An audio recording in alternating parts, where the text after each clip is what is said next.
All right, our last video left off here at moral and aesthetic nature preservation. So we're going to jump into our more modern environmental movement where we're looking at health and ecological damage.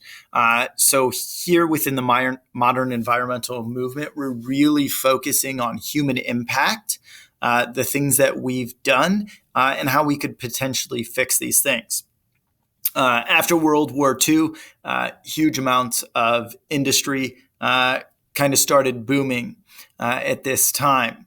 So we started to get more concerns as industry started to spread and become bigger.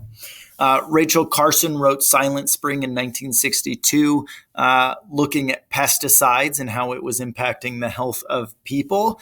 And this is still an issue today. Not too long ago, a former Monsanto worker was diagnosed with cancer and got millions and millions of dollars through a lawsuit because of his work with the pesticides that the company produces.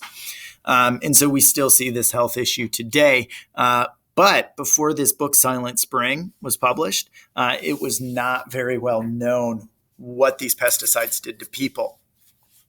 David Brower started using litigation, regulatory intervention, use of mass media for environmental activists. So he would sue individuals that were going to do ecological damage or potential health damage to individuals because of their industry. And this was big, right? And you spread this kind of news to media, and then these corporations maybe take a step back on the damage that they're doing. And this has been pretty effective for the most part. But I will say that the general public has the memory of a goldfish, and we forget these things shortly after they happen, right? We had the BP oil spill. Now, it's been over 10 years now, but it was huge, right? That doesn't stop us from using oil. The Keystone Pipeline that ran through North Dakota, and we had all the issues and the Native Americans protesting its placement across their land has spilled millions and millions of barrels of oil because there was a leak. And we oftentimes don't see a lot of these things. We can put it in the media, but again, we have short-term memory and we typically forget about them without doing anything about it. Right. We've got Barry Commoner, activist scientist, spoke out about environmental hazards, emphasized the link between science, technology, and society. So he really looked at these health impacts that these things had on people. We've got Wangari Maathai in Kenya, started organizing African women to plant trees, and they have planted millions and millions of trees, which we see is good for the environment, and it is good for the people themselves. As they've cut down trees for farmland and things, it's degraded the environment, and then you can't grow crops there anymore, and it's just this compounding impact. But as they continue to plant these trees again, we start to see recovery. And then environmental resources and pollution. Again, we've got this balance between the impact that we have and then continuing to be able to use those resources. How long are they going to exist if we continue to pollute? Finally, we've got global environmental citizenship. We have the internet now. It's incredible. You can talk to anyone around the world in fractions of a second. And so these environmental impacts that are happening around the world are no longer a secret, right? If something happens, pretty much everybody knows about it right away. Again, we do forget very quickly, but we know about it. And so people don't get away with a lot of the things that they used to get away with because of this. Focus on the health of Earth as a whole. So we're looking at ecosystem function. Not only this, but we're looking at how ecosystems in one part of the world impact ecosystems in another part of the world. We now know because of technology that sands that whip up in Africa, northern Africa, in the deserts, end up in the atmosphere. And then those sands get carried across the Atlantic Ocean, and then they fall down in the Brazilian Amazon rainforest, and they provide nutrients for that rainforest. And these two things are very closely connected for the health of that rainforest. And it's just sand that's being carried from thousands of miles away. It's pretty incredible. Individuals' environmental concerns don't focus solely on where they live, right? A lot of people have this idea of out of sight, out of mind, right? That oil spill is in North Dakota. That doesn't impact me. Why should I care?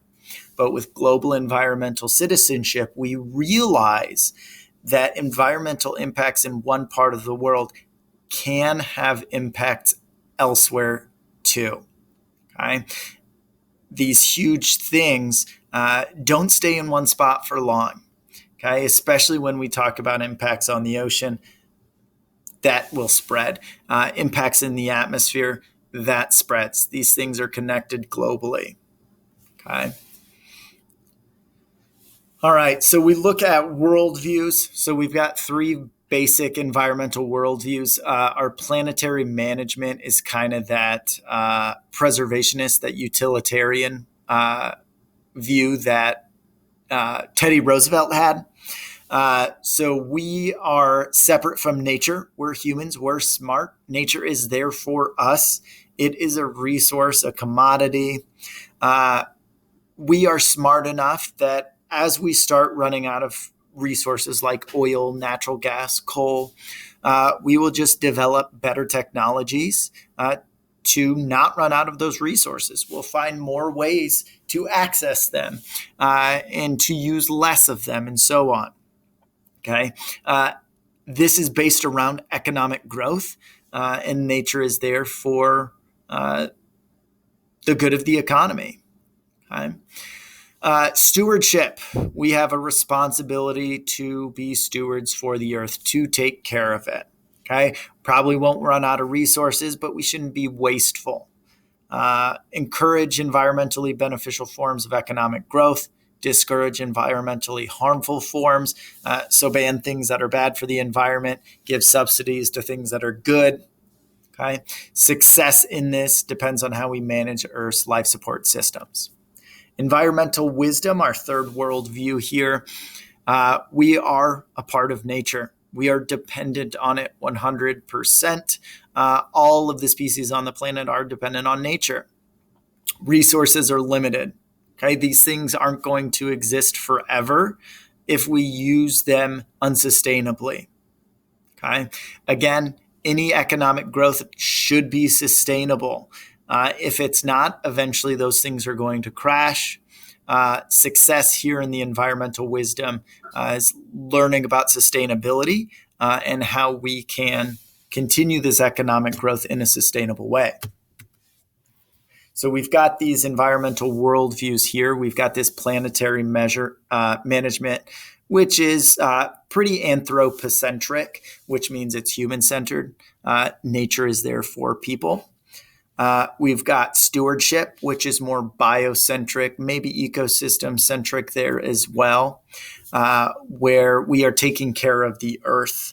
But ultimately, it's for us in economic growth. Then environmental wisdom is more biocentric, where we're doing this for the earth as a whole because we know that we're part of it, and the health of the earth is going to be very closely linked to our health as a species in the long run. Then over here, we've got levels of ethical concern. Moral extensionism is another word for this. So to what degree do you extend value to other things? Okay. Most of us extend value to ourselves, right? We feel as though we are somewhat important. We extend value to our relatives. We think that they are also important. Social groups and tribes, these groups that you live with, we extend these to race. Most people extend them to all people. Some people extend this ethical concern of should we protect these things to all animal life? Some people don't. Some extend it to all species, as plants, fungi.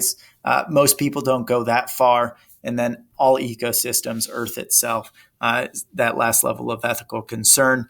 And those are just the various levels here. That's the end of this video.